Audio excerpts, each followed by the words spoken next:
Yo, it's your boy Julius underscore Ceizar here, 1/3 of the Tripod Sessions. And you know what? I'm taking a break this week. The last two pay-per-views, I have one predictions. This one, clean sweep. 5-0. Had to make the boys have some punishment, you know what I'm saying? I mean, it's just disgusting out there when you got this kind of a wrestling brain to pick what they gonna pick and all this fuckery going on. So anyway, I got my man Stix holding me down. He's going to be tagged in. We're going to add a little drip to the tripods this week. I will be back next week ready to talk some shit. Probably going to watch this dumbass AEW tonight and be all kinds of mad. So you might hear me rant later. You might not. Don't matter.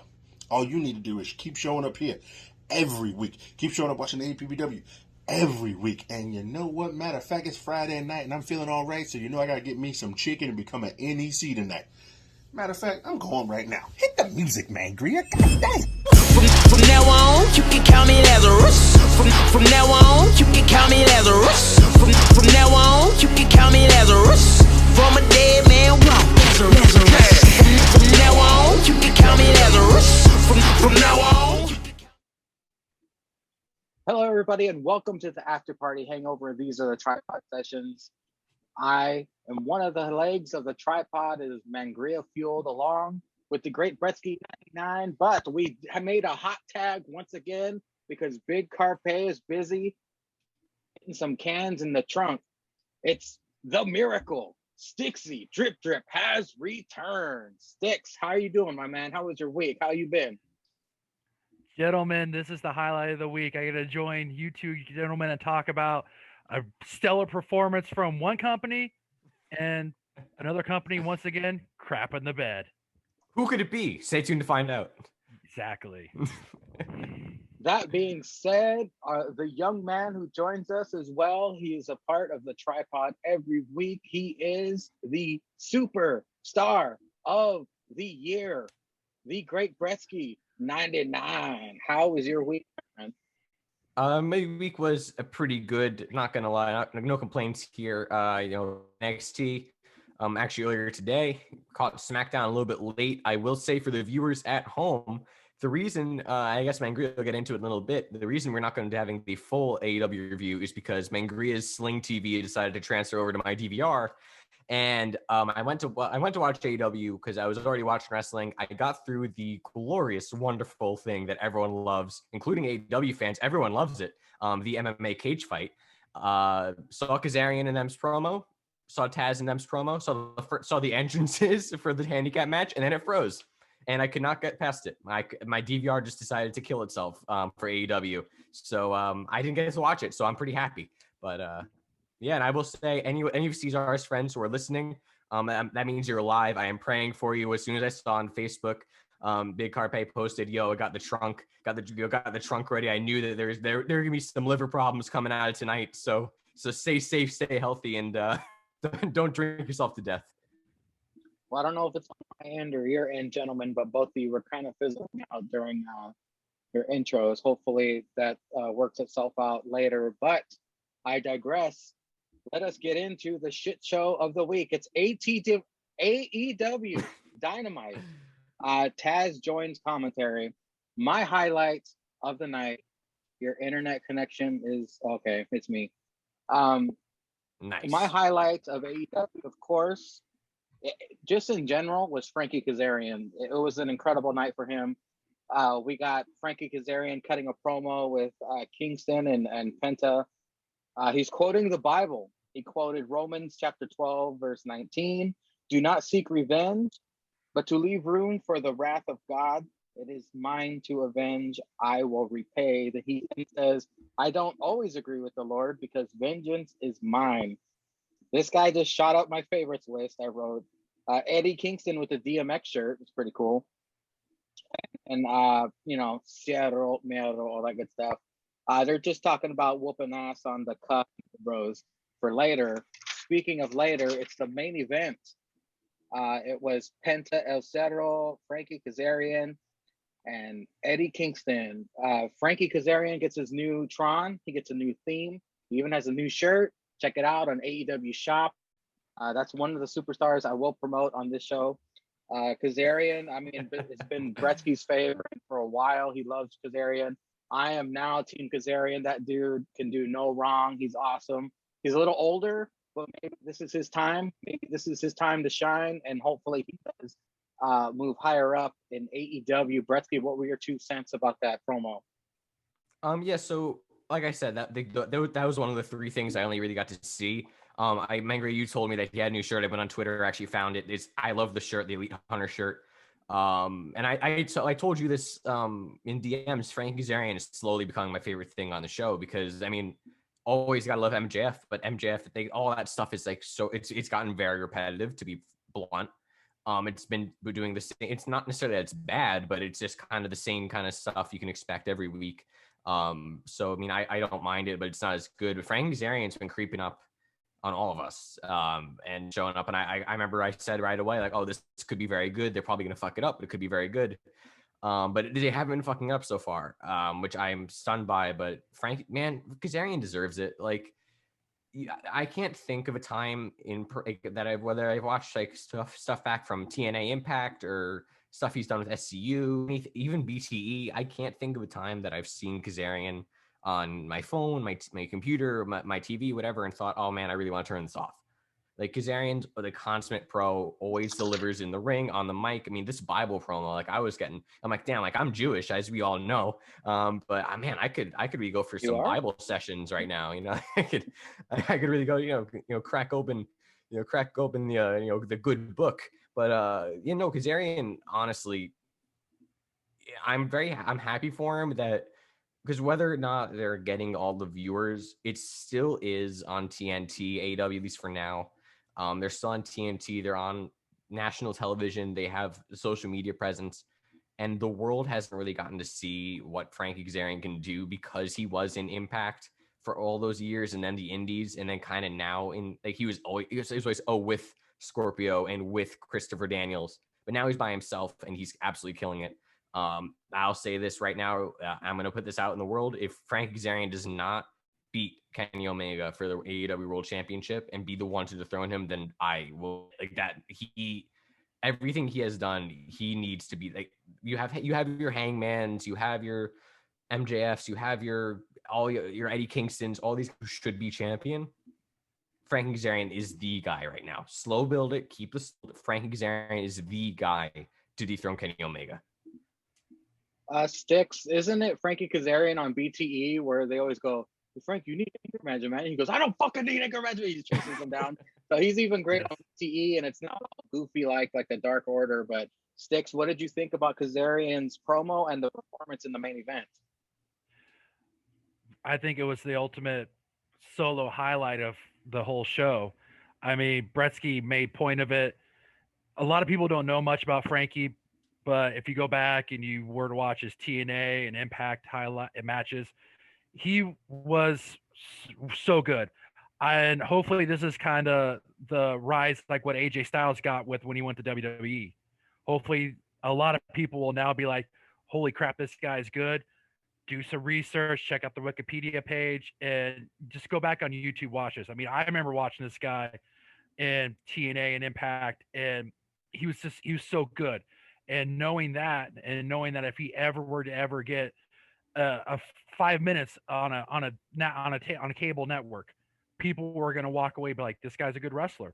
And hopefully, and just like Brettzky said, hopefully he's the guy that will dethrone Kenny Omega, and they put the strap on him and they give him a decent title run, because I believe with this character, this persona that he is now, there's so many avenues they can go with him.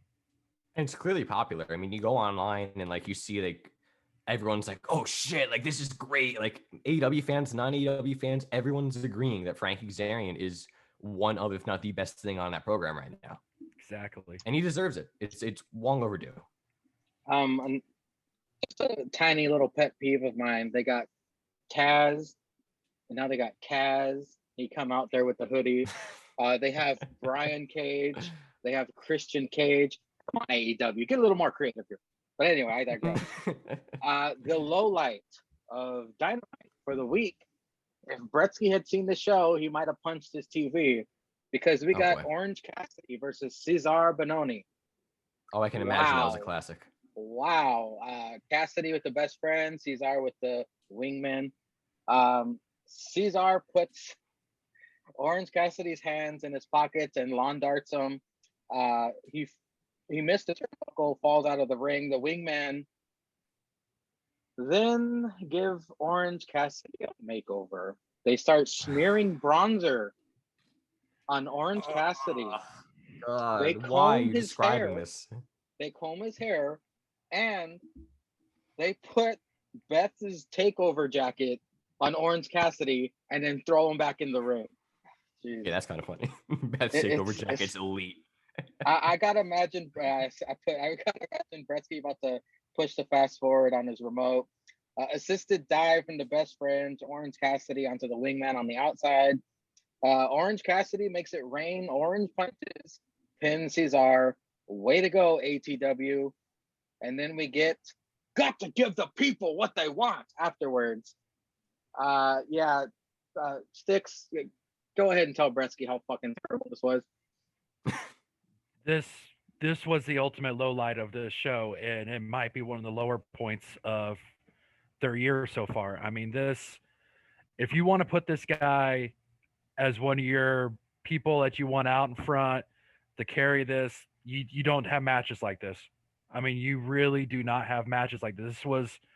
This was a match that probably should have been on Dark or Dark Elevation, where Yeah. nobody basically watch it, and you literally crap the bed while having it on TV. I mean, if you're gonna have them do something like this, have them with more of a maybe a wrestler that more people like us like would know, and there's a little bit more professional in the ring, and maybe I don't know the best booker in the industry today book it a little bit better.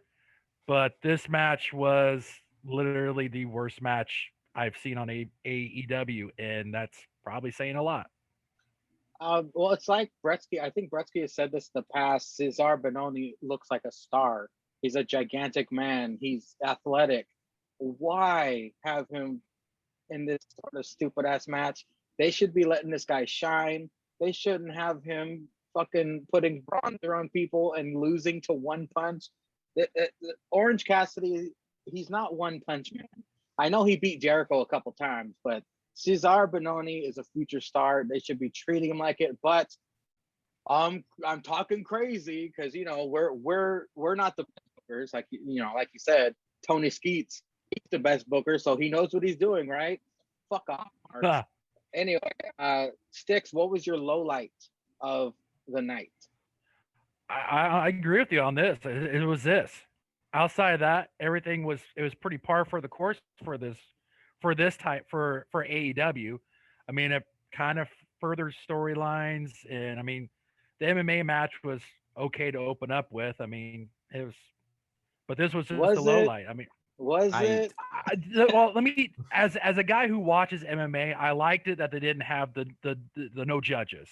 I liked it that they were going to do like this match will be 3 rounds, TKO, because we knew it wasn't going to go to judges with both these guys. Somebody was either going to get choked out or he was going to get knocked out. So we knew that, and it's just might as well cut straight to the chase. But I mean, this match, I don't see how it helps. Like you said, it doesn't help Ceizar, and it doesn't help Orange Cassidy one bit, because this guy, it depends on the week. If this guy, are they building this guy or is he taking losses? It just seems like they can't ever decide what they're going to do with him, and they don't have a consistent game plan with him. Well, Brettzky, I know from what you've seen, you can already have a different low light than us. Go ahead and wax poetic about what you can see on this week's Dynamite. Really quickly, do want to actually? I'll touch on Orange Cassidy after, because I did mention in the chat I do have a foolproof to make Orange Cassidy a legitimate star. But I'll touch on that stuff after. I mean, only what I've seen, it has to be the MMA fight, because like I said, all I saw was that, and then the 2 promos, and like the entrances for Darby and the Men of the Year. I could do the Man of the Year as well as well. But yeah, the MMA fight, like, I don't watch as much MMA, like we Stix. I know, like, you always like are tweeting about it or like mentioning that you watching the fights. Like, you know more than I do, but watching this, like, I was like, I was thinking, like, are they gonna actually have him shoot fight, or is it gonna be like more wrestling? But like they were trying to make it half and half, and neither of it worked. Like when they were going for like zoom ins on the punches, like it was clearly worked punches, and it honestly, I feel bad for Hager because it makes Hager look like a fucking idiot when he goes back to real MMA. When it's like, oh well, this guy who's never done MMA got out of your like finishing chokehold, so like why should like what like Yeah. he's kind of stood up out of it, like he didn't really do anything. And also I think Justin, if I remember correctly, I think Justin Roberts said that Hager won by submission, but then he actually won by TKO. And so I don't know what the disconnect was there, because like on commentary they're like, oh yeah, he didn't tap, he kind of passed out, and then Justin Roberts like, oh, winner by submission, Jake Hager. It's like, I don't think he submitted. But, you know, and it's one of the rare things where I went online to see, oh, like what are they saying about this match, and AEW fans were saying, listen, I love AEW, this was not good. Like I saw a couple tweets like that too. like this was not good. I think knowing what we do now, I don't think it should have been the main event. It shouldn't have been a thing anyway. There was enough intrigue into this, and also like this should have been the main event. This absolutely should have been the main event, because also like if you're watching SmackDown then AEW, it was Hell in a Cell and then this, and so it was kind of like, okay, that's kind of For me, it was similar thing. reversed. First, it was the MMA cage match, and I ended with Roman and Mysterio. Roman Mysterio, in my time, mad props. Yeah, mad props to Roman and Mysterio. That was very well put together. Ray got way more offense than I thought he would. It was a very well put together match. But yeah, no, it just didn't look good. And you know, then other than MJF punching out Dean Malenko, who apparently has Parkinson's, which is fucking heel city. Number one Jew ate a fist. I don't know if you guys have been following along with MJF and Sammy Guevara on Twitter, but they've been going at it. Like, so good, it's really good. Like, it seems like they're building up to like the main feud is not MJF Jericho, but it's really MJF Sammy, which I actually do kind of like, because like they've been hinting at it. So I do like that idea. And they seem to be working towards it a little bit. You know, it just like I said at the top of the show, like still entertaining, but it's the same. It's getting to be super repetitive, where every week it's like, okay, there's an inner circle segment. Let's see what the Pinnacle's going to say. Or there's a Pinnacle segment. Let's see what the inner circle's going to do. And you know, the MMA fight was not the way to go. I don't think it should have been the first one of like these matches that they're having to have. I think this could have been better served as like maybe the second or third one in the line of them that they have on Dynamite, because this is not a good way to open it up. But no, this absolutely should have been the main event as well. Like, if I was watching this as a casual fan and I saw this match, I'd be like, I don't know what the fuck that was. I'm gonna leave right now. I mean, I would do that for most of I'd imagine that if they put Orange Cassidy versus Ceizar Benoni on first, I would do the same thing. But it would be more of it would look less like wrestling trying to play fighter than, you know, because that's what it was. It was wrestlers trying. It would look like wrestlers trying to play fight. All of a sudden, there's a Hurricane Ron, a power bomb, and it's like I don't think that those are things that you can do in the MMA ring. So that of the things I saw, that was my low light.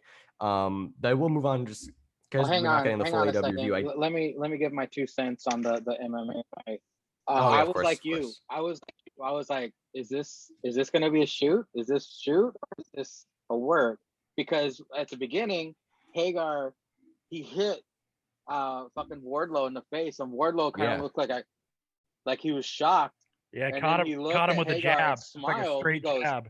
It's like, oh, you want to go? We're gonna do this, and Hagar's like, oh, it's fucking go. I was like, oh shit, this might be good. But then, like you said, Brettzky, they started incorporating all the Hurricane Rana.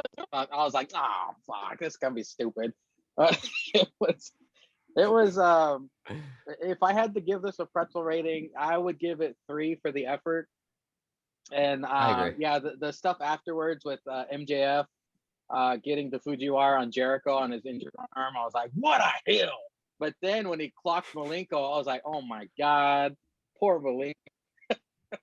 But I give it 3 pretzels. I took a lot of notes on it, but it's just all those stupid details I didn't really need to put. But I think a lot of it is, if you're going to do it, you need to commit to it. Yeah. Don't do like half MMA stuff and then do some wrestling stuff. It's like you need to, if you're gonna do a full MMA fight, don't do a hurricanrana. Yeah. Just do stuff like if you're gonna do takedowns, do takedowns. Just do full commit to it. Commit to the gimmick, and do that. Don't try to do half and half because that's like what you guys are saying. That's where you lose people. Mhm. Yeah, they honestly they honestly better camera angles. We say this with all wrestling, like because you could see like when Wardlow was like they got him, took him down, was like punching him. It was clearly a worked punch. It's like you could probably have worked this, like they done made this a work, so you didn't like risk injuring your the two really big guys, and it could have been a lot better. But like it felt weird, and it felt like they were trying way too hard to make something phenomenal, but it really flopped. Like because I was excited for this. Like I said, I've said this on this podcast. I was excited for this, but then they did it, and I was like, oh boy, that was 20 minutes of my life that I just sat here watching this, and it was. I not forgot very about. good. I forgot to mention this. Hagar attempted to pin Wardlow. Oh yeah. Wardlow opened up on Hagar. Wardlow flips off Jericho, then passes out. Hagar was about to fist bump Wardlow, and then Cassie Lee's husband ruins it. Fucking Sean Spears goes in there and attacks him. But yeah, let's just go ahead and move on, Brettsky. Go talk about Orange Cassidy. Yeah, so I didn't get a chance to see the, like I said, that match, but I will say first, Ceizar Bononi still a little green, and he's not super great, really great on the mic. But that a big dude like that, like with professional sports background, like you can't. Maybe giving him like a guy like Ryan Nemeth who can talk is good, but like keep him in the factory for a little bit. Like don't put him on TV and have him lose to Darby Allin and then lose to Orange Cassidy, who to be fair are guys that they're pushing. But have it be JD Drake or Ryan Nemeth or Peter Avalon that takes that loss. Like, don't have it be Ceizar Bononi because this is a big guy that if they want to focus on down the line as like a monster heel with a manager to talk for him, could be very good because this guy's massive. Like, obviously, you don't know how he can work, and to give him time to see if he can work or not. But don't like it. This is like ruining him from the start. But anyway, Orange Cassidy, right? So everyone's thinking, how the hell can you make Orange Cassidy an intriguing character and a legitimate top threat? I'll tell you how, and I'll explain after. You turn him heel. And then not only do you turn him heel, you have him come out and, you have a whole scenario and you have him come out with the best friends in Statlander, do a segment. And there's this whole front row of all these kids and their parents dressed up as Orange Cassidy doing the half thumbs up and hands in pockets. And he just snaps, beats the shit out of best friends. And then he just walks away from Chris Statlander, whatever it is. Have him come out next week and just be like, listen, it's like, why did I do what I did? Because I'm sick and tired of people copying me and thinking that I'm just this lazy guy. I've been trying to wrestle for you. I've been trying to actually show you that I can wrestle, but all everyone knows me as is this guy who does, I do lazy. I have the hands in my pockets. It's like, hey, because I know I've read articles like, oh, like he created it to be different, which it was. And I liked it. And it was very good for the beginning. It's like, listen, I created this to get known. I don't want to be known as the lazy guy. I want to be known as the professional wrestler who also stands out for relating to you guys. But have him go full MGF on him too. Be like, you guys all look up to me because you are me. I was playing a character. I was playing a role, but you all are a bunch of lazy fucks. Like have him say something like that. And have him evolve the character. Yes. And have him go remember when Ciampa went full heel and had no music? Yeah. Have him do that. Be like, you know what? Fuck you, Ciampa. That was, we want to talk about heat. Like you have him go full heel and say, you know what? I'm sick of this. I wanted to do something different to get myself noticed, but I'm here on this stage and all I'm getting noticed for is being lazy. And that's all people know me for is the lazy guy. I'm going to go full old school, just black trunks gear, no music, nothing exciting, a bunch of rest holds and a bunch of technical wrestling. And I'm gonna win. I'm gonna lose. I'm gonna leave. Nothing else. And there you have someone who can be taken seriously because he can wrestle, as we've seen. You can be taken seriously, who is different from 95% of that show because it's all flips and dives and 20 miles a minute. You have someone different. You have someone who fans will hate because that crowd fucking loves Orange Cassidy. And he goes and is the antithesis of everything he's been. Massive heel. And he can work.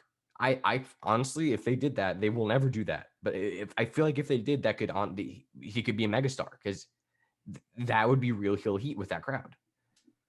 Well, we know how AEW is with turning people heel. They're like, let's see, Orange Cassidy? No, QT Marshall turns heel. There we go. High Mar- five, everybody. Hey, High five. it's High QT five. Marshall. Marshall. Yeah. All right, well, let's move on from AEW garbage and go on to the A show of the week. It is NXT. We kick off the show. An emotional William Regal starts off. Oh, so good. He's telling his history with NXT. Right when it seemed like he was about to announce his leave, Karrion and Scarlett interrupt and get in the ring. Are you going to cry, Mr. Regal? You are completely pathetic. Cross conquers all. Say cross conquers all. And then, holy shit, Samoa fucking Joe comes out. I kind of knew it was going to happen. I still got goosebumps. I was like, Joe. I was like, yeah. Regal would like Joe to be the new GM of NXT. Joe says, absolutely not. He praises Regal for making NXT an international phenomenon, wants to beat some respect in the cross. Regal says Joe cannot attack anyone unless provoked. Joe gets in Cross's face. Joe is gonna kill you, Chance. Cross tucks his scarlet tail between his legs and leaves the ring. You could cut the tension with a knife. Somebody please provoke Joe. It's time to whoop some ass. Stix, what did you think about the opening segment of NXT? Well, one of the things I put down was when Joe's music hit, AEW marks everywhere started crying in their keyboards because it was actually true. Love that Joe is going to basically be like the right hand man to Regal. It still allows him to wrestle, but it also gives him that opportunity to work backstage. Love it that he cannot act unless he's provoked, which we see later on in the episode. And love that he told Cross, "TikTok, little champion. What are you still doing in the ring?" Mm-hmm. So good. It was so good. I'm glad to see Joe back on TV. I also, another benefit of Samoa Joe, if he's not going to be a regular competitor, like if someone decides to attack Wade or attack fucking Big Dick Vic, they'd be like, Joe, go fill in real quick. And Joe could just sit at the commentary table. Well, hello, gentlemen. And he could drop gentlemen 400 times. I know Jake doesn't watch, but, we're fans of that. Brettzky, what did you think of the opening segment of NXT? Man, this is great from start to finish. Because we were talking about this on last week's, not the tripod, but the tripod review show, the after show of TakeOver, which I go check out right now on Mangria Field's YouTube page to hear Mangria, Brettzky, and Julius Ceizar, who is, although they look alike, not the man on your screen right now who, with the name Stixy Drip Trip. There are different people. We review NXT TakeOver in your house. That's for after this.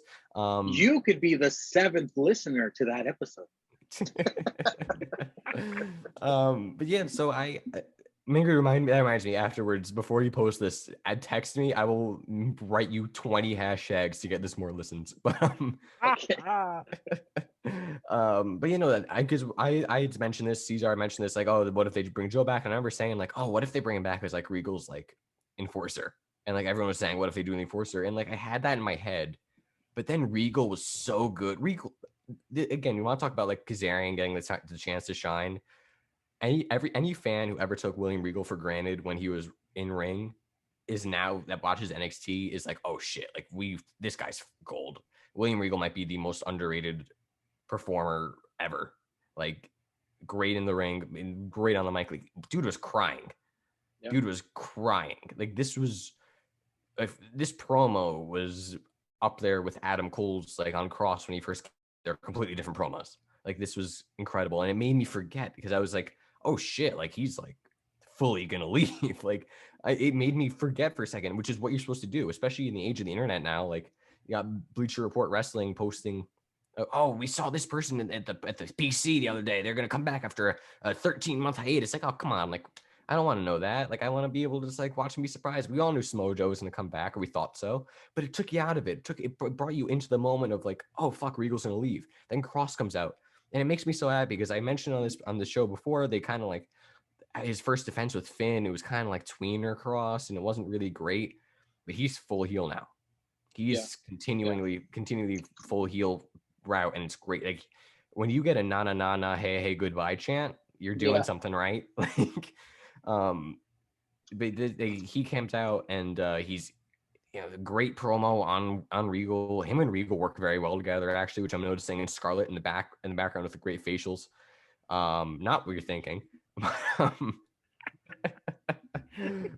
Then Joe's music hits, and it's there's. I just said this at the moment. I just said I love wrestling. Like segments like this are what bring people back, and they're like, fuck, like for good or for better or for worse, you love this. Like we just love watching wrestling, talking about wrestling, texting about wrestling, posting about wrestling. It's shit like this that reminds you of why you like wrestling. And Joe being the enforcer, and like also great timing in the promo, like how like the way Joe said, absolutely not. And then Regal saying, oh, you can't be competitor and you can't attack anyone. Boo. Unless provoked. Yeah, that. And it was just great. And the possibilities if Joe ever gets cleared are endless. I mean, we got to it later. We saw the interactions with Cross. We saw it with O'Reilly and Cole. We saw it with Johnny and Theory. Like fucking goddamn. Like there's so much potential there. Like you said, Mengray, you could fill in on commentary and do great there. Like the possibilities are endless. This is phenomenal. We all know Joe can talk. He's threatening. He's an imposing fucking figure. This could only do well for NXT, and it was so great. Side note: the whole Regal telling Joe unless provoked kind of gave me a flashback to when that happened to Austin. Yes, Austin, you can't attack anybody unless provoked. I saw a lot of comments about how this was like with Steve Austin. Yeah. Okay, I'm gonna go through a couple segments. The grizzled young vets cut a promo earlier in the day about Ciampa Thatch Mad. Then we get Imperium versus Breezango. No entrance. The disrespect. Wade puts it out there a few times that when the general puts out orders, they are to be followed. Speaking of Walter and Imperium. So I got a bad feeling for Breezango, but luckily it's not a squash. We even get a picture-in-picture break with this match. And then my dad calls me on my phone. Worst timing ever. Luckily, nothing important happened. In the phone call or in the match? Both. Back from break, Beth sticks up for Breezango on commentary. Wade just disapproves of their wardrobe. Breeze wins with the inside cradle, but Imperium beat the shit out of Breeze afterwards and cover Breeze with the Imperium flag again. The disrespect.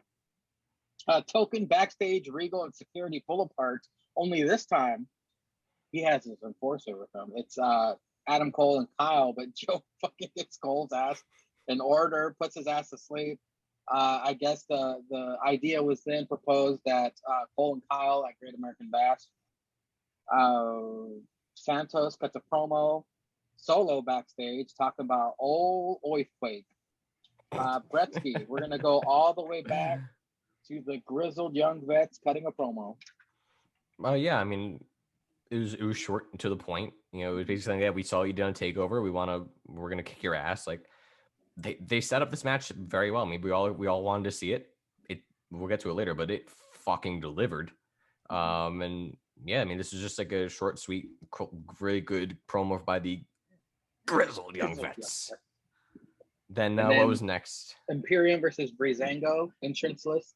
Yes. I also thought this was gonna be a squash because Breezango's kind of been on, obviously, ever since they lost the titles, kind of on the downskirts, and it felt more like they got the titles just like, hey, you've been here a long time, you deserve it.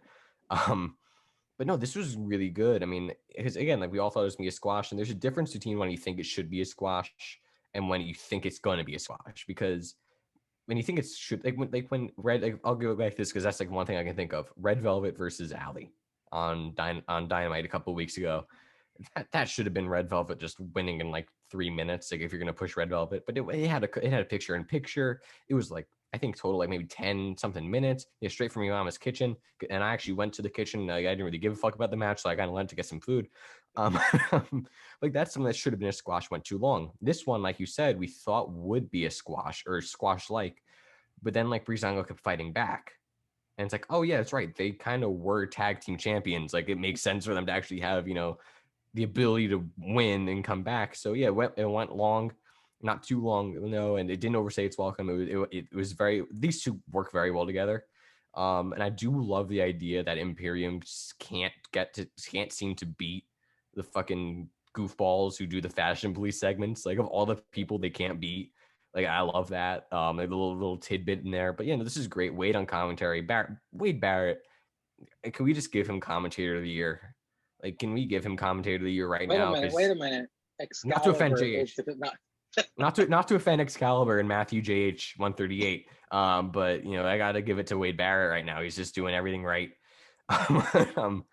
JH, hopefully your sprinklers get here soon. But yeah, and this was fun, and both teams came out better from this because Breezango gets the win that you didn't expect, and Imperium beats the fuck out of them. So, and the new flag gimmick, it's kind of weird, but not really. I mean, I get it. Like, yeah.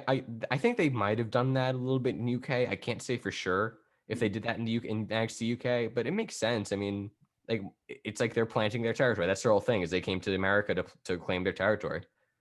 And now Enforcer Joe swinging his dick around. Oh, this is great. That's also the thing about NXT too. Like, Regal will just like be in the middle of a fight or like a middle of something and just kind of casually drop the fact that there's gonna be a match. It's like, oh shit, yeah. So it's okay. So we just found out there's gonna be Cole versus O'Reilly, straight up wrestling match, which is taking a lot of Edge and Orton vibes. But I love it because I think Edge and Orton's feud was done beautifully well. And Edge and Orton's first match at Mania was great, and the straight up wrestling, the greatest wrestling match of all time, was great. I think this one will be phenomenal as well. And it makes sense. Like, these guys, same as EO and Candice, which we'll get to later, have a fight forever feud brewing. So it makes sense. But Joe, Joe shoved Kyle at first, and Kyle's like, all right, yeah, I'll fuck off. Like, I'm not going to mess with you.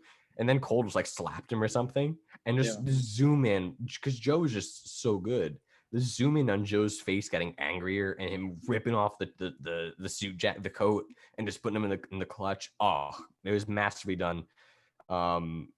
Joe's, if you had any doubts about if Joe's gonna be good in this role and what he's gonna do, your doubts are answered now. Like, that's all I got. It was really great to just do it right after, so you didn't forget about it. Oh yeah, by the way, Joe's the fucking badass who can kill any single human being on planet Earth. Here you go. It was great, and we're gonna get a great match out of it. So. And your boy Santos, Sans Brown Order, cutting a promo on Oathquake. I didn't think this was going to be the route they were going down with the feud. I thought it would be more of you had to use like 15 finishers to pin one of the tag guys. Yeah, but you can't beat me one-on-one. But I guess they really, because NXT is all about the GIFable moments. When it comes down to it, Keith Lee doing all the stuff, and now Bronson with squishing him.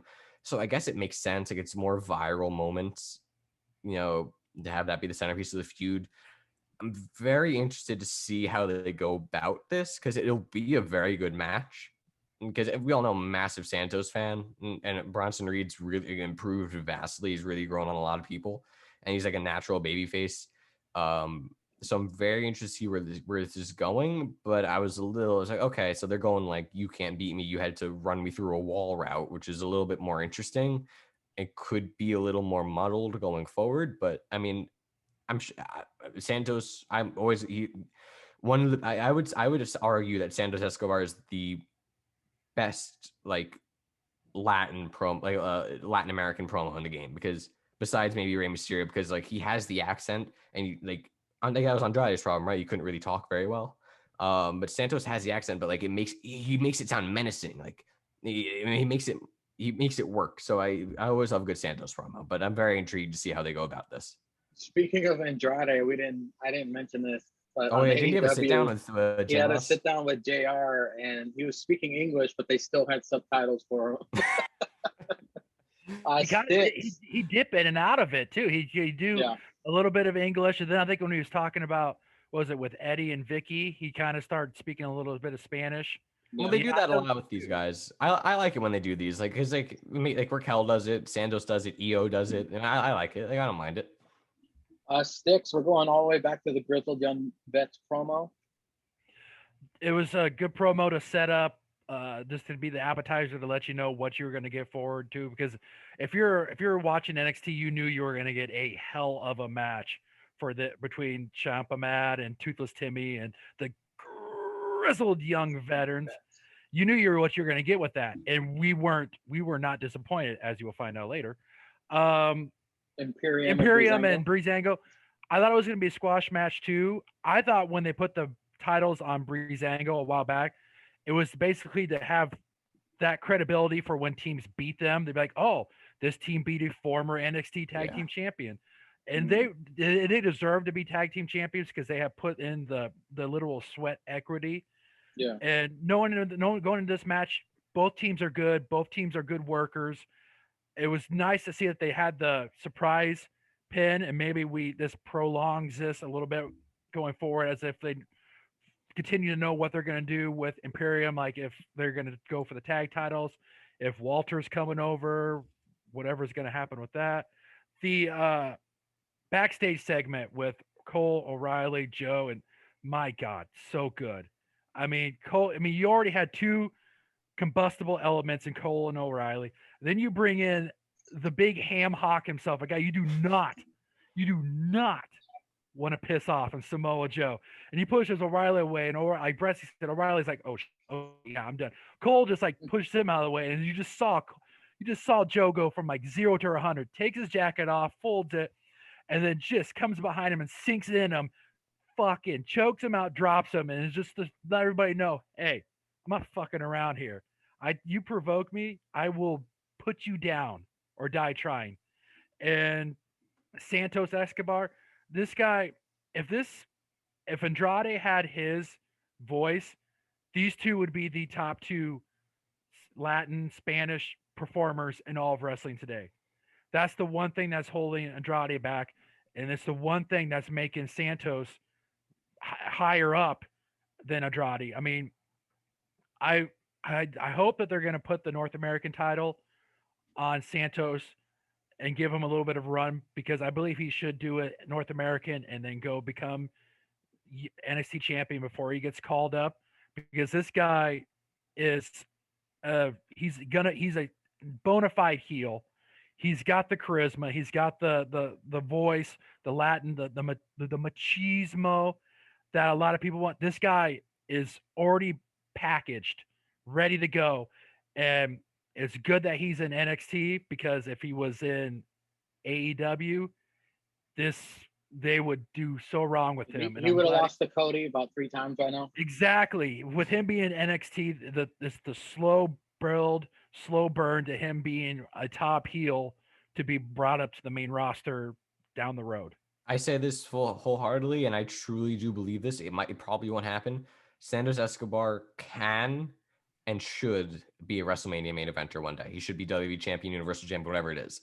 Santos Escobar, to me, may have the best gimmick, if you want to call it a gimmick, the best gimmick right now, because you can apply it with any single wrestler.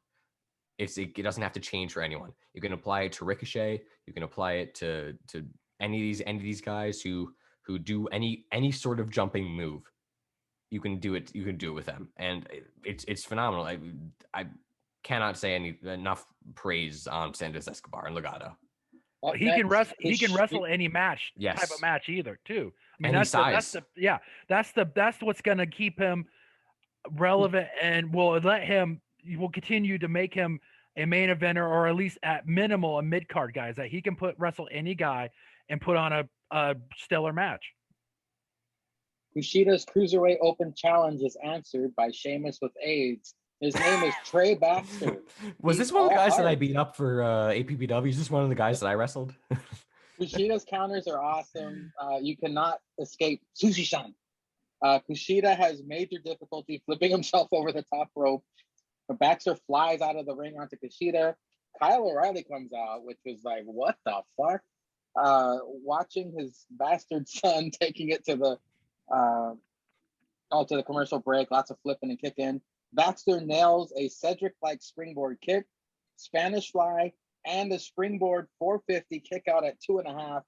Kushida, though, dismantles the arm of Baxter, and with his hoverboard lock, he wins. There's a handshake after. Kyle gets in ring and in Kushida's face. Kyle challenges Kushida to a match for next week's NXT. Kushida accepts. Holy shit, that's gonna be awesome. Frankie announces an encore performance of her debut for next week. Then she talks to the Robert Stone brand girls. Robert Stone, with all that chili meat hanging out, approaches them, and Frankie tells them she was just telling his girls to listen to him more. After this, we get Eminem reviewing the game film of her getting whooped. She's throwing shade at all the Mortal Kombat crew. Stix, we'll start with you. Kushida's Cruiserweight Open Challenge versus Trey Baxter. This was a really good match. I like how NXT, when they bring in a new person, they allow them to get a little bit of shine, but also the person who's supposed to win wins. It was a good match. It sets up Baxter for possibly more TV time, and maybe somewhere down the line, maybe get some lines in for maybe becoming a viable option for a contender to be cruiserweight champion. Kyle O'Reilly and Kushida next week, it's going to be so good. I mean, we know it's not going to be for the title, so more than likely Kyle's going to win. But the match itself is going to be so good. Those guys both are really good, and it will not disappoint.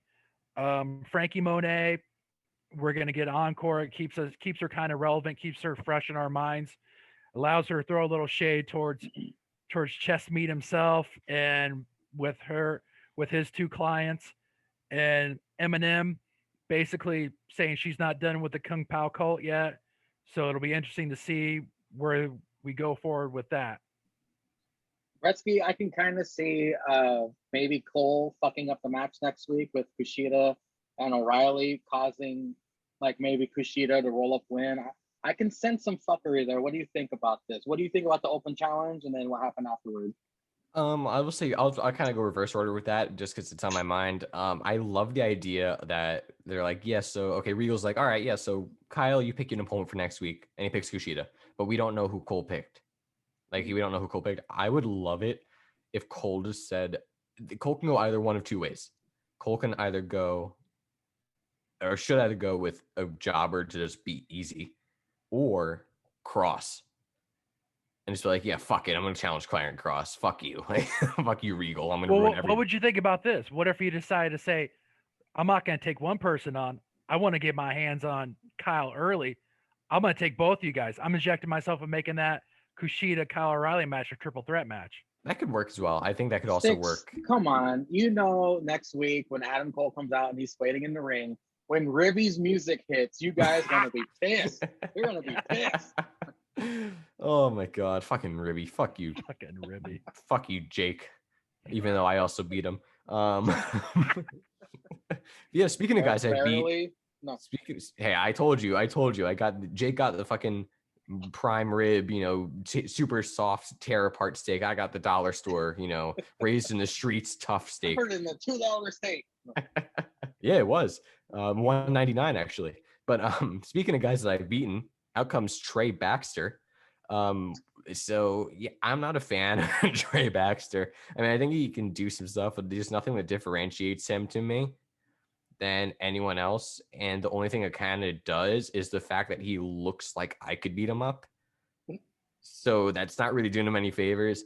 I think the match went a little bit too long. I think that they're very smart and like in the open challenges where like they give guys time to shine. And like I think it was very good with Carmelo Hayes, right? I was gonna say Carmelo Anthony because it's the only thing I can think of when I hear the word Carmelo, but Carmelo Hayes the other week, but and O'Neal working as well. But I think it's been a little bit too long, and I don't know whose fault it was, like for the over the top rope bit, but that was just like, oh boy, they tried that about 5 times and it did not work.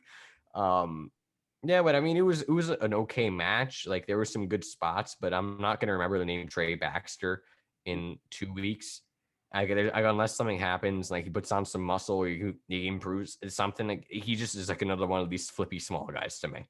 Till he runs in and causes you a loss in your next match. Yeah, Mangria gonna spend the 10 minutes it takes to create Trey Baxter. It's the way you do it is you go to default character and then add hair, and there you go. But just leave him as the green character too.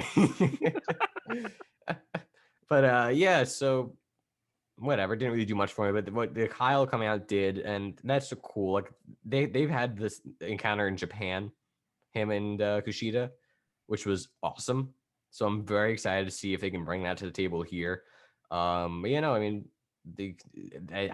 intrigued to see what Cole says, but also very excited for this match. What was up next, Mangria? Frankie announces an encore performance of her debut next week. Yes, I agree with Stix. This is perfect because you can't have someone like Frankie Monet going out there and having 5-10 minute matches every week because it's not the character. This suits the character very well. Reminds us that she's here and she's ready to win. And also, they kept on saying when they interacted with Aaliyah and Kamea that she saw their takeover match. Did they have a takeover match that we just forgot about? Like she always said, like I saw you at Takeover. We like what you did at Takeover. Like, did they do anything at Takeover? They must have gotten her Starbucks order correct, and she was impressed or something. Yeah, I'm thinking like I watched the pre-show. Like they weren't there. I was kind of confused with that. But I like how she just goes around stirring up everyone else's shit that she shouldn't be in. Like she did it with Shotzi and Ember and all them and Indy, and she's doing it now. Like that's just gonna be her gimmick is like I'm better than you. Like I'm like the whatever it is. Like I'm like prim and like I'm bougie, whatever. And I'm gonna go stir up everyone else's shit, and I'm gonna come out on top. I'm here for that gimmick. She's that bougie bitch. Hey, copyright. Hey, smart Mark Sterling's gonna come at you with some papers after that. Eminem reviewing the game film. Yeah, I'm just happy they're keeping this feed going because we all knew it was going to be either Piper Niven or Mercedes Martinez coming up to the main roster to be Eva Marie's slam piece, essentially. And, it was Piper. I heard they're actually throwing around new names for Piper, which is, I don't know. Drop. Yeah. But, massive props to Piper Niven for getting there. I don't remember what she was diagnosed with. She was diagnosed with something in 2019 as well. Bell's palsy. Yes, Bell's palsy. So I'm a Piper Niven fan. Like she does a lot of stuff that she shouldn't be able to do, frankly. So massive props to her, and I think that this is going to work out very well for her and Eva Marie. Like it works. It's a good contrast in looks from just a flat out standpoint. So that'll work well. So major props to Piper Niven for making it. But this is really good. I'm happy they're keeping this thing going. And Mercedes is basically being like, yeah, whatever, who cares? We're 1-1 anytime. It's a very Mercedes Martinez thing to do, for lack of a better term. Like it is her character. Just like, yeah, whatever. And I hope she beats up Boa. Joe, that'd be great. Hey, she's Sub-Zero. It's a Mortal Kombat crew. Yeah, there you go. Yeah. Was anything else after that, or I don't remember? Next, the $1 Million Man comes out and introduces LA Knight. Video package. LA Knight arrives. It's not even bragging. It's just a way of life. Yeah, Wade says. LA Knight praising $1 Million Man. It looked like I spelled mom. I just put MDM. We want Cameron Chance. What Chance? I hope those don't fucking come back. LA thanks him, says greatest moment of his career. $1 Million Man puts the title on his shoulder. Bronze's pyro returns as they laugh. He attacks the $1 Million Man. Time to drop what I don't need. Continues to attack $1 Million Man. Grimes for the save. To the moon chance. Grimes over $1 Million Man looking at LA. You're gonna pay! This is pretty much exactly what I said last week, by the way. During the review show, I believe. Straight Sonya and Wallbutt tell Index they want gold, but first, Caden and Casey gonna get got. Okay, I thought this was a cell phone commercial that got cut off, but keeps showing a battery being charged. Dakota and Straight Sonya, I have no idea. Dakota and Straight Sonya on the way to the ring and pass by the pocket of pain behind the stage. That's what I'm calling it now because there's always something going on. I'm glad it's fucking behind the stage. Ember and Shotzi screaming at them. Joe and Regal and security, trying to hold them back and shit. I wanted to see Joe get fucking Ember in the. Yes, I was just gonna say that. Oh man, if the show ended after this match, it would have been my beer cheese of the entire week. But of course, NXT continued. It was straight Sonya and Wallbutt versus Caden and Casey. Wow, was this a fucking good match? I love this match. I always make fun of Casey because she's about what, $150 soaking wet. Not even that. This was incredible, and plus Caden's booty was looking juicy. K&K double team move, impressive. STF and kick to the face. Caden stretching the fuck out of straight Sonya and octopus stretch. Casey standing next to straight Sonya makes her look like a fucking titan. They somehow are able to take down straight Sonya before the break. Back from break, Wade puts some shine on Drunk notes. Dakota and straight Sonya. Dakota? Wade put some shine on Dakota and straight Sonya defensively, I guess, because Beth was throwing shade at him and Wade was sticking up for him. Big Dick Vic's voice kept climbing when Casey went for the hot tag. Oh, he's gonna!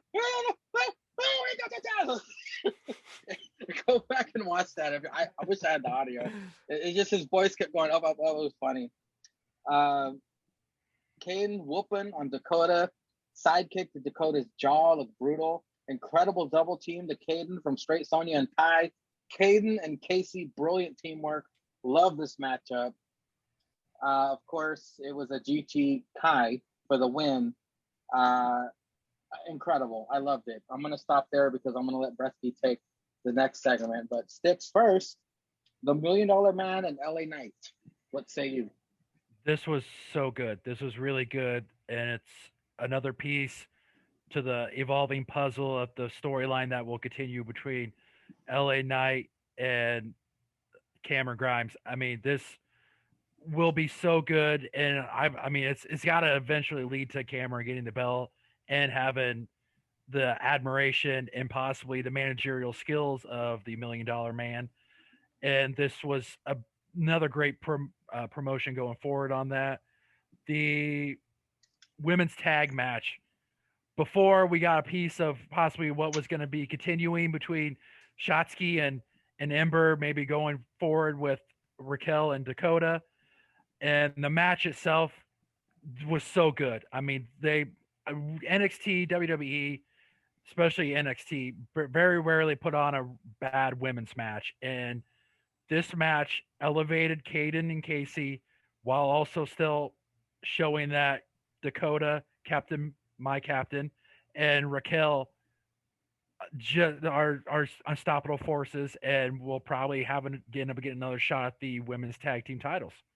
So I might be a little too hyped to say this, but I would give it 9 pretzels. This match, it was fucking awesome. I loved it. Wow, I was blown away because Brettzky, you know how I shit on Casey all the time. This disrespect. This to was Casey incredible. Catanzaro. I loved it. I loved this match a lot.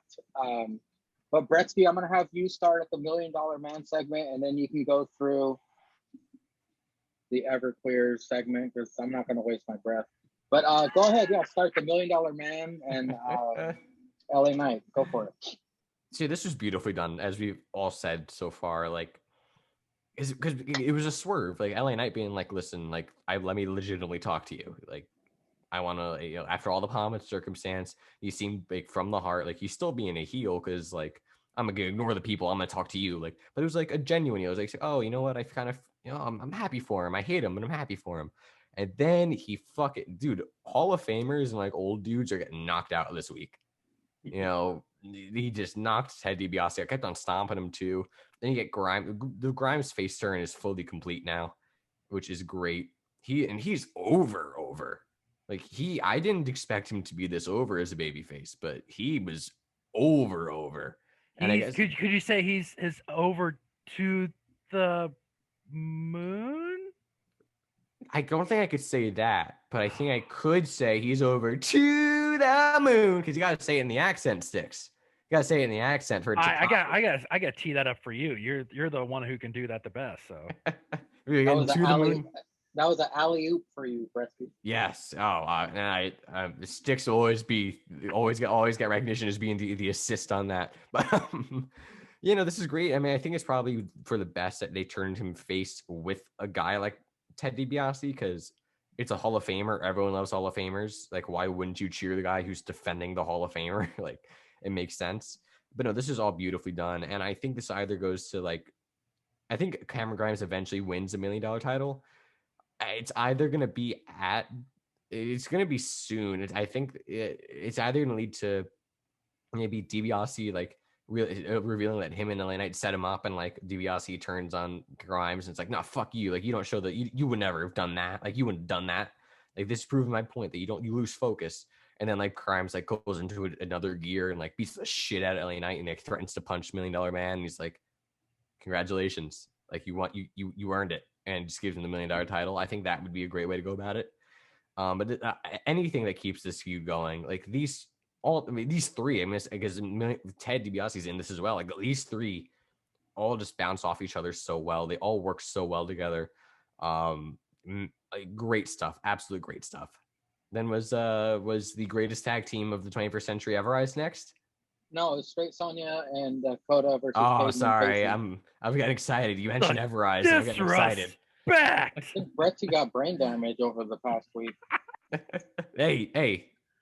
When you say Everrise, my mind goes right to Everrise. You know, like they're just the best. But anyway, I have been Sorry. I've been a massive fan of Casey Catanzaro for a very long time. Like, because she has like she's different. Like, and the disrespect to call her Marcy Stunt. You piece of shit. Hey, you did it this week. I didn't even say it this week. You said it. You recall. I didn't say the word. You called her that this week. I didn't. You reminisced. I took it back. I took it back, and Brettzky just reminded all 20 listeners of what I said. Yes, because it needs to be reminded. They need to be reminded of the disrespect shown to Casey Catanzaro, American Ninja Warrior, fingerer of Ricochet's butthole. That Mangria called her that. Oh boy, I hope she washed her hands. Oh, dude.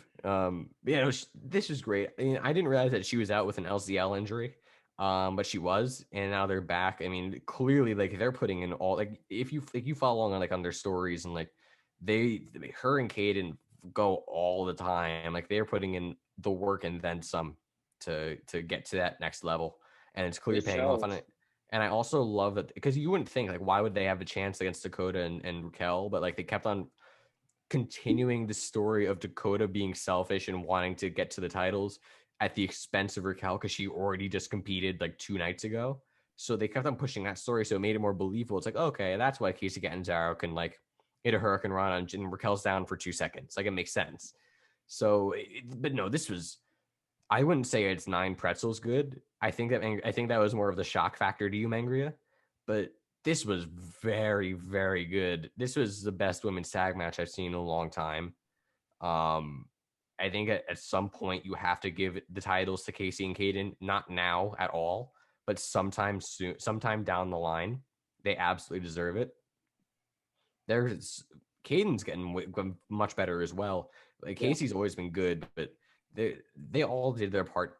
They all did their part, and Raquel looked unbeatable, but also beatable at the same time, which is a very hard thing to get that contrast and blur that line. But it's like, she looked like this warrior woman who could get out of anything, but also, like, you saw a couple of little cracks in the armor, and it plants the seeds of is this really Raquel saying she wants the titles, or is it Dakota telling Raquel that she wants the titles? And it plants all these seeds, and it's great. I love the slow build they're doing to Raquel versus Dakota. Like, this is going to be great when eventually they break up. It'll be great, and I'm very excited for that. But I'm very excited to just have them as a team right now. This was an absolute clinic. Well, don't forget the props to Caden's new gear. Yes, of course. It was excellent.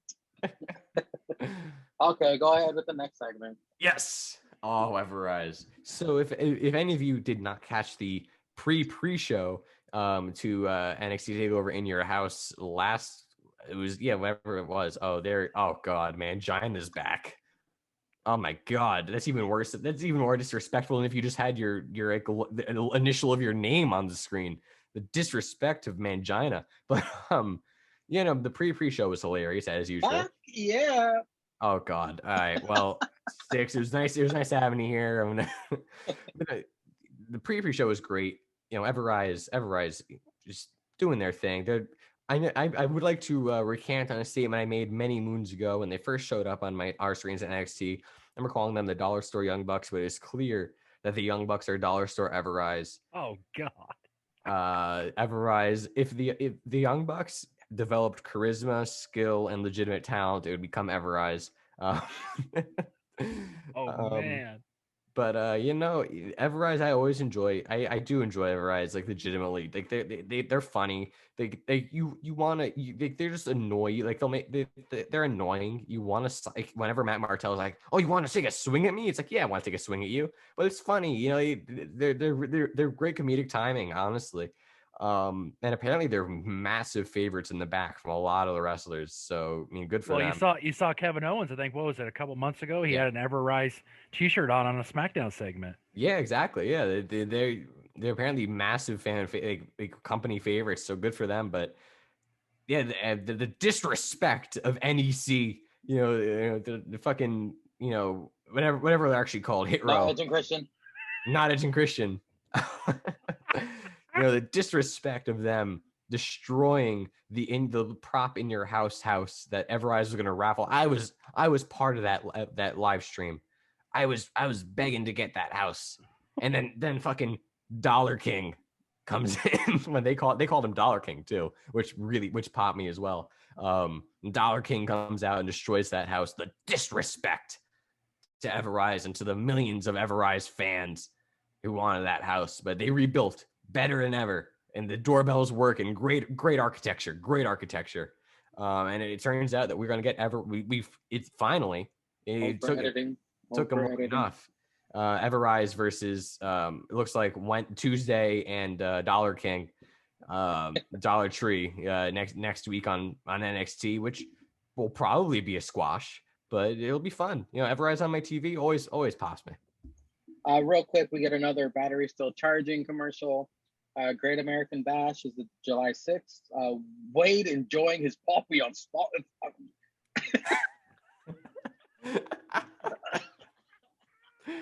Wade enjoying his puppy on Spotify. Io Shirai comes out. Candy jumps her. Zoe Stark for the save.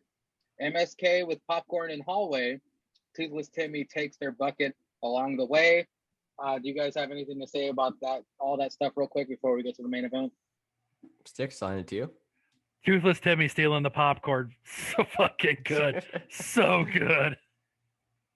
Brett? Yeah, I don't know what the technical issue was. Like, I don't know if they planned for that with Mac, Mrs. Big Dick Vic, and interviewing Regal and Joe. I don't know if they planned for that at all. But it felt a little choppy. Oh yeah.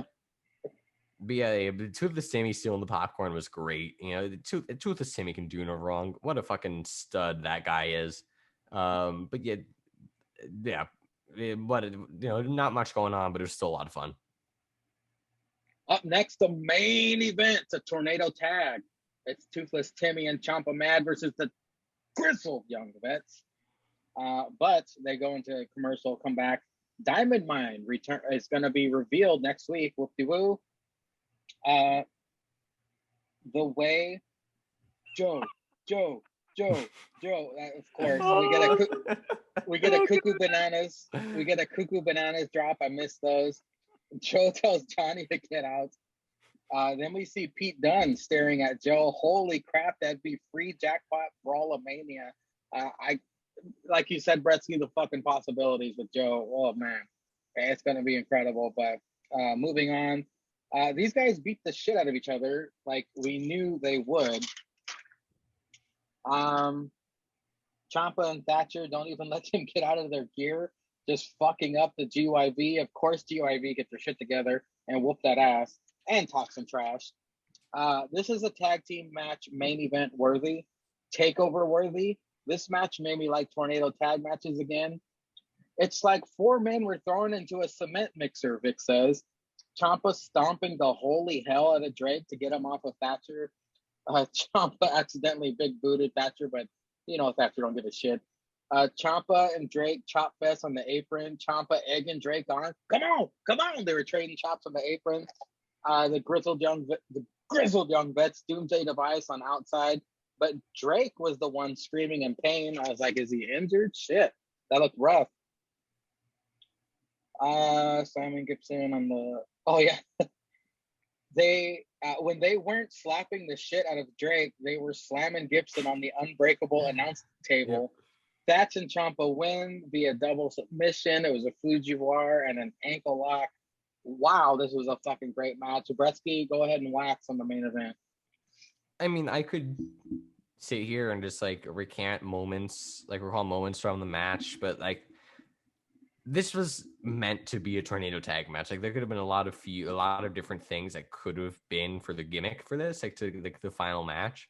But tornado just suited this so well because that's all the, like I said, these four guys who just, you know, are firing at all cylinders, want to beat the fuck out of each other, you know. So then they did that. Man, like just the dynamic of Thatch and Ciampa is so good, like because that's all they are is like, listen, we beat the shit out of each other and we love the fact that we get to do that and we want to beat the shit out of everyone else now. Like it's great. And you know, I have no qualms about them at all. Like there's a lot of teams that are thrown together where it's like, ugh, you know, the same thing again. And this has happened before where they beat the respect in each other, but I'm such a big fan of Ciampa and such a big fan of Thatcher, and they took this and ran with it. And they, like, as we've seen, like Ciampa had the UK title match. Like they can still do their own shit, but they're just choosing to team up and beat the fuck out of everyone else who's like disrespecting, you know, the locker room, whatever it is, as the locker room. This was so good. This was brutal. It was vicious. It was hard hitting. It was fast paced at the right moments and slow paced at the right moments. It was. I cannot think of something that was obviously if this was TakeOver, they would have gone even more all out. But I can't think of many things that they did wrong here, like or that they could have changed. And I also do love NXT tweeted out after the match, like the photo of To the Timmy smiling and Ciampa holding his mouth open, like put it in the Louvre. You know, they're just great. Like they got the win, but Grizzled Young Vets still looks incredibly strong. Like it does wonders for both teams. I want Thatch and Champ to take the tag titles. Not gonna lie, like if that's what this is setting up to, I mean, thinking about it, how the hell can MSK beat them? I don't think they can. I don't think they should. But no, they just Ciampa becoming the new Roddy Strong of NXT is great. Like Roderick Strong was always like, oh, he can do everything 100 miles an hour, and now Ciampa, obviously Ciampa, like in the best shape of his life, and you can tell. Him just being able to be that guy, go at 100 miles an hour at any given moment is great. Like they've just been the Grizzled Young Vets and Thatch and Champ have been so untouchable since 2021 started, even before 2021. But since January, they've been untouchable. And it was just so cool to see them just beat the fuck out of each other. It's just a great mix of old school, new school, just classic ass whoopings. And there's nothing I would have rather have be in the main event tonight. Stix, do you think Thatch and Ciampa will dethrone MSK because they've been on such a roll lately? Yes, and I agree with Brettzky. They should be. If Hell in a Cell wasn't on a Friday, if they didn't have Friday night Hell in a Cell, this would be the match of the week. Yeah, I mean, this was so good. Both teams, we know when they wrestle, they give it. They are so good, and Ciampa and Timmy should win the tag titles, and they should actually have a pretty good run. And just thinking of the teams that they could face, the Wars and all that stuff are so good. Like Brettzky said, tornado tag for this was perfect for this. There was no other options that they should have did for a match for this. That was, and this was worthy of a main event, and it very well could have been like top of the card on a WrestleMania card. I mean, it probably wouldn't have been like a main event, but it could have been like third match before, like co-main before. I mean, it was so good. Well, gentlemen, we've reached the end of our Wednesday review. Man, look how fast we go without Ceizar. I would like to ask your thoughts on this week's Dynamite. Did either of you watch it yet? I'm halfway through. I have not gotten a chance to watch the full thing. However, I will say, because Angry and I discussed this, anyone who goes to watch Dynamite, I would like to make it public knowledge, as well as Ceizar, because Ceizar is a true pretzel, and will actually listen when he's not on it. I did my darndest to get the promos in the correct order. There was a little bit of technical difficulty there, but I did. Ceizar, don't kill me. I did I did the punishment. I did the punishment from last week that you requested, and it ate me up inside, but I did it, and it just so happened to be in the wrong order. But no, Dynamite is honestly, you say NXT is the A show. You can replace NXT and SmackDown as the A show, but the true A show is Dynamite. After Party Pro Wrestling, greatest show on earth. Go check it out. Even when there are technical difficulties, it's still phenomenal. Yeah, I also did the punishment as well on my Twitter. Oh, it was so good to my look Twitter at that. is private, so only that's why the people retweets are on off. my friends list can see. I could have swore Stix retweeted something of mine in the past. No, it's because Stix. I think what you're thinking of is Stix will tweet out about the hangovers, the tripods. So he'll do his individual tweet. Yeah, I know he does, but I just could have swore that he did. Maybe before you were private, but I know if you're a private account, you can't get retweeted. I would take it off private if I didn't have some fucking psychopaths in my life. Yeah, we love to hear that. Well, gentlemen, next Saturday, the 26th, is APPW Elimination Chamber. And I'm going to put both of you on the spot right now. And I'm going to ask you your predictions of the winners of the chambers. We'll start with the YouTube chamber. We have The Fiend, the defending champion. Terry Kane, oi. That wrestling guy, double oi. Fine Cameron Grimes, Savage Alpha Foxtrot, and everybody's favorite, Lord Jake, will be in the YouTube chamber. Brettzky, who is winning or retaining the YouTube championship? This is a tough one to call because of all these guys, who has gotten the most screen time? It's Lord Jake. And I will say, Drunk Jake is good Jake. Drunk Jake is fun. I like Drunk Jake. And I think as a character, he is evolved. However, you have the other character, the other facet in that you have the Fiend. And who can stop the Fiend? CBG couldn't stop the Fiend at Decent Mania. Probably thanks to Cynic, because fuck Cynic. But, you couldn't stop him Decent Mania. And then you have the third other top contender to win that in fine Cameron Grimes, because he is part of the greatest faction in APW's history. And as Ten Cunt has mentioned on commentary, he does hold a victory over Bailiff Zanka. Albeit before he won the APPW world title, but he still does hold that victory, so he can beat the big time players. So I think the three people to watch out for are going to be Jake, Grimes, and the Fiend.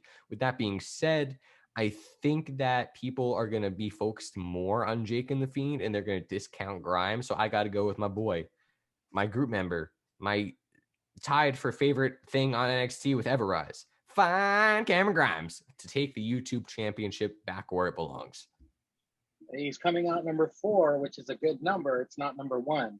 Stix, what say you, brother? Who's taking the YouTube title? I'm going with my man, my former faction mate, and I'm pretty sure Ceizar agrees with me on this.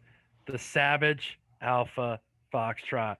He was one of the last two in it, and I believe he in a chamber, and you're in a chamber with a guy who is a savage, who is an alpha, but also outside the cage, he's a fox. You have no chance, and I believe he's going to win and have a pretty good little run with the YouTube championship. I would say Savage is the dark horse of this match, to be honest. He probably not a lot of fanfare around him getting in outside of the fucking club being happy, but he could very easily take that dub, very easily. Very good looking man. I just realized you guys haven't seen the show, so I'm telling you the numbers. I shouldn't be saying that. Up next is the Women's Elimination Chamber with Bruja Puta, this one champion, I know, versus The Sniz, versus Juanita Greencard, versus Kay Yosef, versus Taryn Campbell or TC, versus Hikaru Shida. Stix, Adam, I'll go with you first. Who is taking the chamber match next Saturday? Well, I'm going to go with possibly a dark horse, and I'm going to go with the Sniz. I think she's the powerhouse of all these women, and I think she is one that when you put a powerhouse in a cage, in a chamber, she will throw these women around, and she will become women's champion. Well, Brettzky sticks saying that the Sniz is going to Shayna Baszler this. What say you about this Elimination Chamber match? Well, I do know at least two of the orders of this match, and that is for Juanita Green Card and for the current champion of Bruja Puta. With that being said, I mean, you have one woman in there who stands above the rest as the greatest female wrestler to ever win or to ever compete. You know, the greatest AEW champion ever in Hikaru Shida. No, fucking kidding. Fuck you, Shida. Fucking 20,000 knee strikes and then a Falcon Arrow. Ooh, stupid fucking flute. Fucking. But yeah, so I think that Juanita Green Card has this in the bag. Bruja, gotta return my calls, bro. Like, I don't know what else to tell you. Ice doesn't know where you are, so I mean, I can't really figure it out.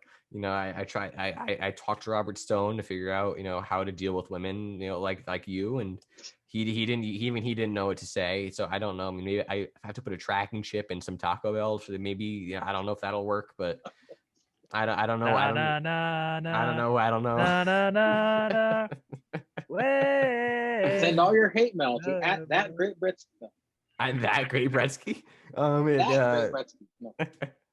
You know, I think that Stix's song is right, because I think that, you know, Bruja, clearly, if she's not returning my call, she's not in the right mental state. So I think that her title reign is going to go nah, hey, goodbye. And the greatest luchadora, and the original luchadora in APPW, the first ever person to win a championship at Decent Mania, was Juanita Green Card. If you remember that, she had a long reign with that championship. So I think that it's her time again. She always shines around this time of year. She wasn't on the Decent Mania card. So this is her Decent Mania, and she always shows out around this time. So I got to go with my girl, Juanita. And the main event, Elimination Chamber match for the APPW Championship, sees defending champion Sheriff Zanka versus the greatest decent champion of all times, the Great Brettzky 99. Ceizar, the Super Jew star of the year, the Great Brettzky 99 versus the Beast, Brock Lesnar versus my favorite luchador in AEW, Rey Fenix, versus the man straight out of hell. He has returned to claim his gold. It's CBG, Brettzky. Who is winning this chamber? I mean, who do you think I'm going to say? CBG. Okay, Stix. What do you think? No, I mean, listen. I'm going to put this out there, and I'm going to actually send in a promo for the actual Elimination Chamber card to reiterate this point. But I am working on a piece of rap music, as the kids call it. And I'm going to put out, you know, a nice rap song for all of you to enjoy. Regarding my thoughts on all the competitors. But let's break it down, right? I mean, I was kind of tired and half asleep the last time I broke it down on Dynamite. So let's break it down right now, right? So we got Bailiff Zanka, dude. You know, we're bros. Nothing wrong with Zanka. So moving on from that, we got Julius_Ceizar. Or Julius _Bitchzar, if you want to call him that. Now that I can call him that again. I think that he in this match. I mean, I would say he's a fan favorite in this match. I'll give him that. I would say, yeah, he's fan favorite. I would say that. I mean, he's clearly the favorite overall. I would say he's clearly 10 Cunt's favorite, because that piece of biased piece of shit, you know, is always on commentary. Oh, I'm gonna get drunk on the job with Julius _. Boy, I can't wait till somebody gets their future endeavor papers. Yeah, Ceizar, right? That TGB jabron. No, I think the only future that is going to be in Brettzky's is going to be the collection of the belt, because let's break it down. Like Julius Ceizar, I mean, he's a decent champ. Why is he even in this thing? He should be defending his title, first of all. Because the man's out. He's out for a gold rush. I don't know. It's going to come true. in the chamber, and then it's going to be the party of all parties I think after elimination chamber. I just happen to think, this is just an unbiased opinion, unlike 10 cunts. Biased. Yeah, I'm I biased. just happen to think that Ceizar is already thinking he's got this in the bag. I think the fans already think he's got this in the bag, and he's already planning that after party at the big brunch cantina with Stix and with Andy. I just think his mind's not going to be fully there, and he's gonna. I think that the world will be shocked, and he will be shocked at the outcome. Then who else we got? We got Ray Phoenix, whatever, AEW, they'll all suck.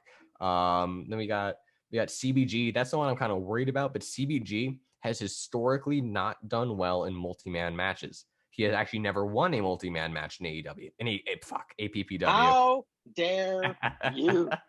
The disrespect. Wow, and you are going to say you're going to win. You're going to be one of these faces. You're going to be one of the faces. You can't even get the freaking promotion name right. I don't know where you God. I don't know where you got that. I can't wait. I mean, why don't you go to AEW?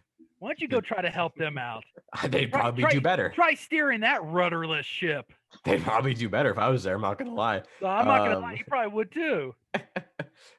Sticks. I don't know where you got the inclination. I was gonna say I was gonna win. I was just gonna break down everyone and see what we came from there. No, we know where you're going. So CBG, I'm not worried about because he's all bite, all bark and no bite. He never won a multi-man match. I don't think he's gonna win this multi-man match. Who else we got? We got Brock Lesnar. Like I said, I mean, I think that JH is just going to be on his mind because I feel like Brock doesn't want to admit it, but he might have a little man crush on JH as well. So I mean, there's all sorts of sexual tension there. But who else? What else is there? Yeah, okay, then it's just me. So I went down everyone else other than Bailiff Zanka, who's my boy. So I think it comes down to me and Zanka. So I think Zanka respects what I did for his career by bringing him into the Gvidiadadot stable. We both worked together at the first ever DC Mania to take down Goldberg. I got the pin, mind you, but Sanka did a lot with the colon blow first. Then I hit the adjudication, as Tankons loves to get wrong.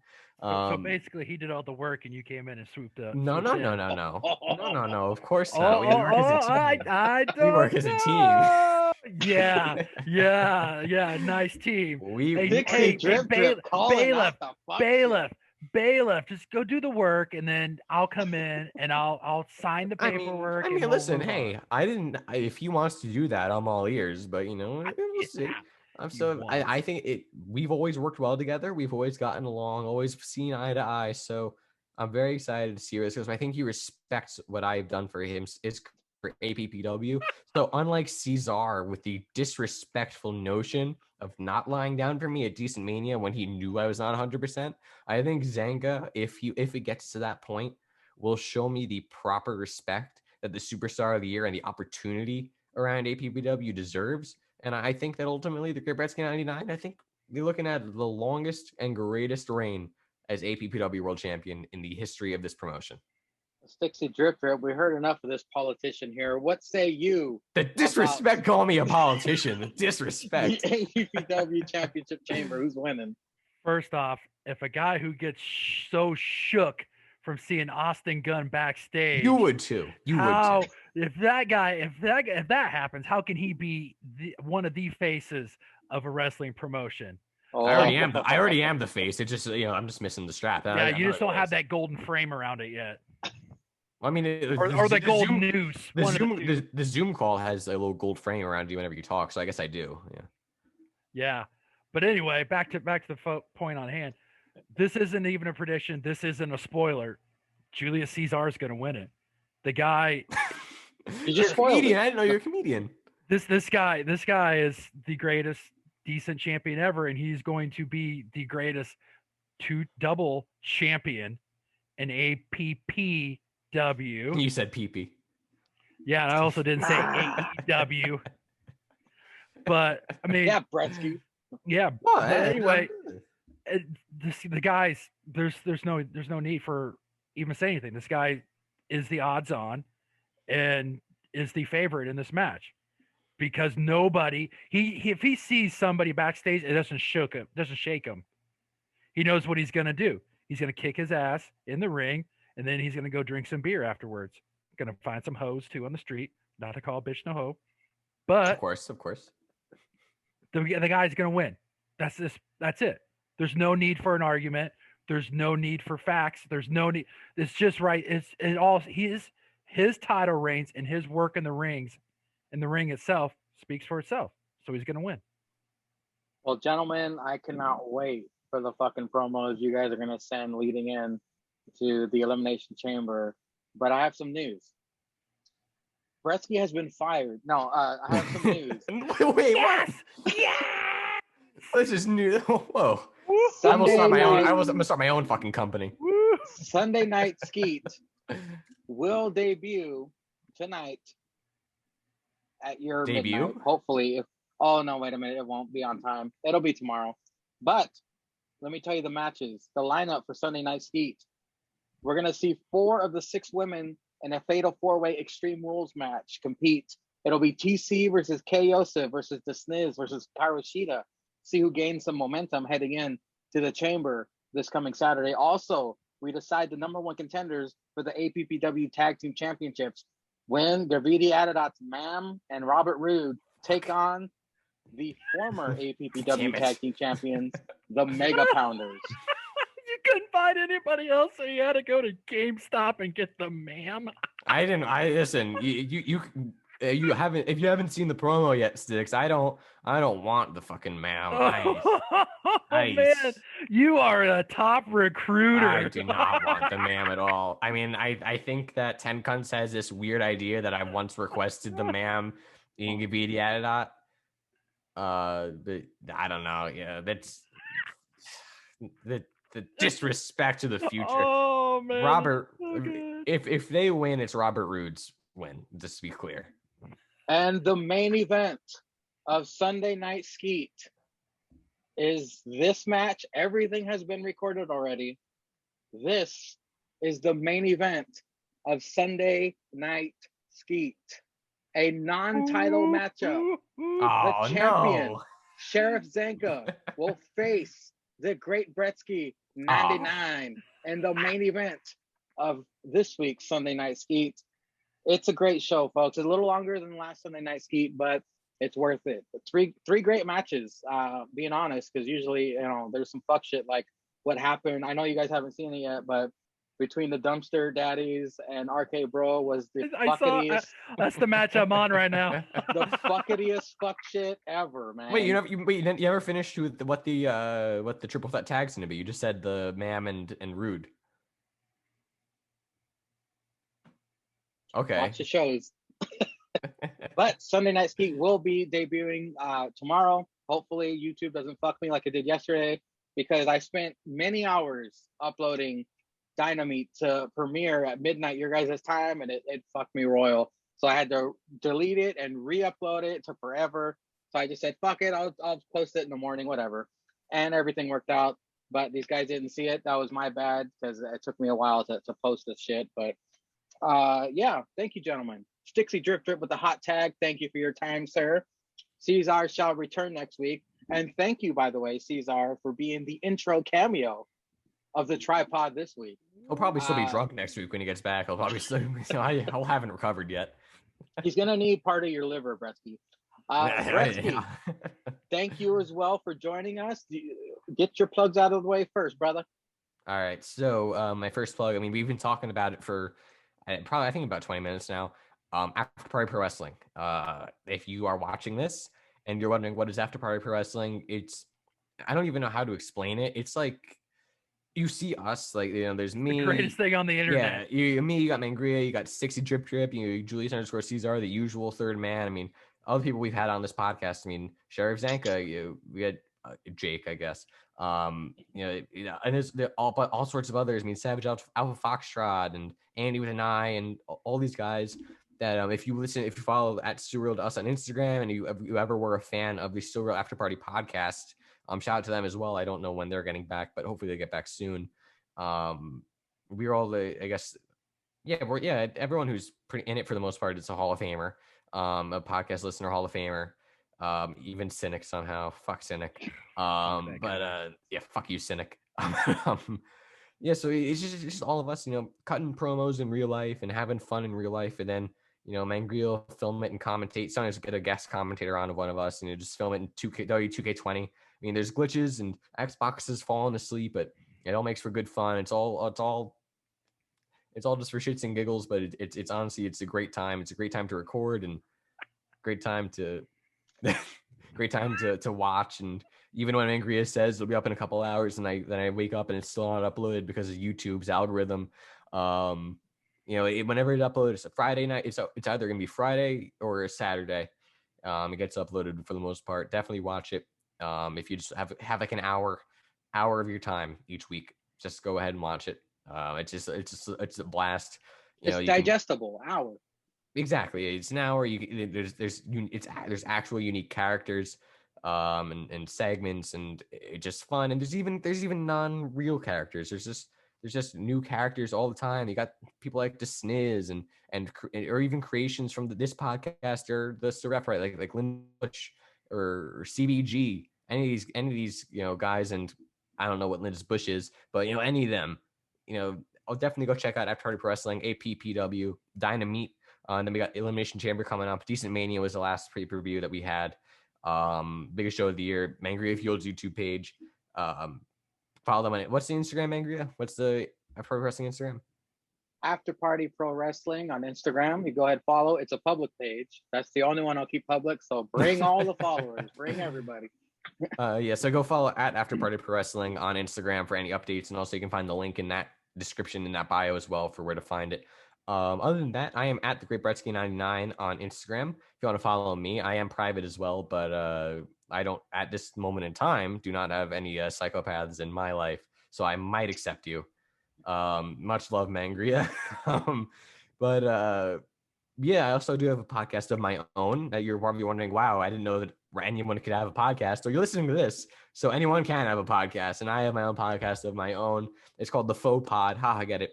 It's THE space FAUX space POD. There it is on the screen. There's the latest episode 59 with Stavros Tashioglu. An incredibly hilarious episode. I highly recommend everyone go listen to it.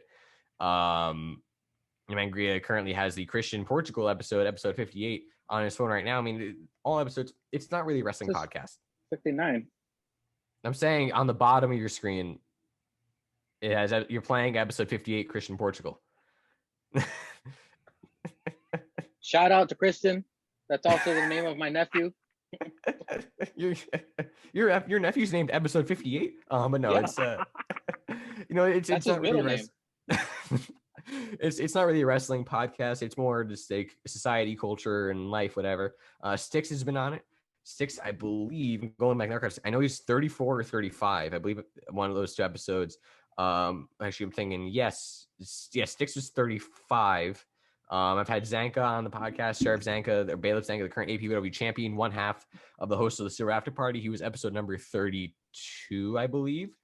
Yes, he was episode, I want to say 32 or 33. I've had Andy with an eye on there, one half of the current. And I know, Mangria, I know. I'll get to you in a minute. One half of the current APPW World Tag Team Champions, and one half of the Silver pregame alongside Stixy Drip Drip. Andy with an eye was episode number. Why? It was episode 38 with Andy. God damn it, Mangria. And Mangria Fueled was episode number 13. After Party Jake, if you really have nothing else to do. Episode 16. Episode number 26, Double Mangria, 2 times as fun, was the greatest decent champion according to the world, according to Everybody, a biased commentator, the world's population, according to a commentator who just says it so he can drink on the job. Julius _ Ceizar was on episode number 26. Yeah, I mean, I plan on having other guys who are in the serial universe as well on there, but it's a bunch of my friends. It's anyone that I've interacted with. A lot of people in college right now, kind of going through it, talking about how you're dealing with COVID and the pandemic, and some of them actually Stavros himself talked about dealing with actually contracting COVID. Of course, I also do take credit for giving Stix COVID because he got COVID like the next day after he came on the podcast. But Stix is better now. Stavros is better now. We talk about dealing with the pandemic, dealing with life, and if they're in college, dealing with college. Like Mangria, all these guys talked about their own personal jobs and like how life is dealing with that. We talked a little bit anything people want to talk about. It's all tailored to the individual person. We have a slogan matching game. We've talked about sport. We talked about in terms of news. Talk about sports, wrestling, stocks, finance. Steve Irwin said fucking succulents, like plant ownership, mental health, dinosaurs twice. A ton of shit. You had a group session. I did. I debuted the year anniversary episode 55, the first ever group sessions. That was a great episode. Go check that one out as well. And there will be more group sessions in the future for sure. But even if you're bored and you don't know who these people are, you do. Just scroll through, be like, oh hey, this episode, this title seems funny. This description seems interesting. I'm gonna take if you decide take an hour, whatever of your day, and listen to me go on and talk about life. And they're incredibly dated as well. We're Father's Day weekend. We're in Father's Day weekend right now. My dad was on the podcast, episode number fucking in track now. We're getting to too many episodes. I can't remember. I believe he was episode number 52. Yes, he was episode 52. My dad, Phil Bogner, just go into, oh, this is interesting. This seems interesting. This looks cool. Let's see what this person has to take on stocks or the environment or finance or coffee, whatever it may be. So I highly, if you, Spotify, Google Podcasts, Apple Podcasts, Anchor, Good Pods, anywhere you can find it. We are on Instagram as well at thefauxpod.cast on Instagram. And on Twitter at @thefauxpod_cast. Give us a follow, a like, comments, shares, retweets, whatever it is, 5-star review, all that. I always appreciate the support, and I don't know how much longer I can keep doing it because I'm running out of friends, but we'll keep doing it as long as we can, having fun, talking about life. Yes, who knows? The faux pod tripod sessions might be coming your way soon. If I can't come up with more content, I'll make other people do the content for me. So yeah, there we go. Just I hope you enjoy. Just it's something different, a little something different. Seeing how how everyday regular people are dealing with life during COVID and what they want to talk about, what their interests are. So yeah, if you check it out, I hope you enjoy it. Stix Adam, your plugs, sir. Go check out old episodes of the Still Real pregame. Go check out this man's YouTube page, Mangria Field, for any type of wrestling content or just content, period. Go check out Brettzky's Faux Pod. It is awesome. It is something different outside of what podcasts are out there. It gets you up to date on stuff that's going on in the world today and just learning a little bit about people outside of your own bubble. And that's pretty much it. That's all I got. Thank you, sir. Alrighty, gentlemen, thank you for your time. To the people who listen, shout out to Aunt Donna. Thank you. Shout out Aunt Donna. Shout out Aunt Donna. And fuck you, Jake, for disrespecting Aunt Donna. Yeah, fuck you, Jake. Fuck you, Jake. Dickhead. He ain't never gonna listen to this. Yeah, he's not. Until next time, ladies and gentlemen, all hail our Lord and Savior, Jesus Christ. I'm Jewish. Fuck you, cynic. Fuck cynic. Fuck cynic.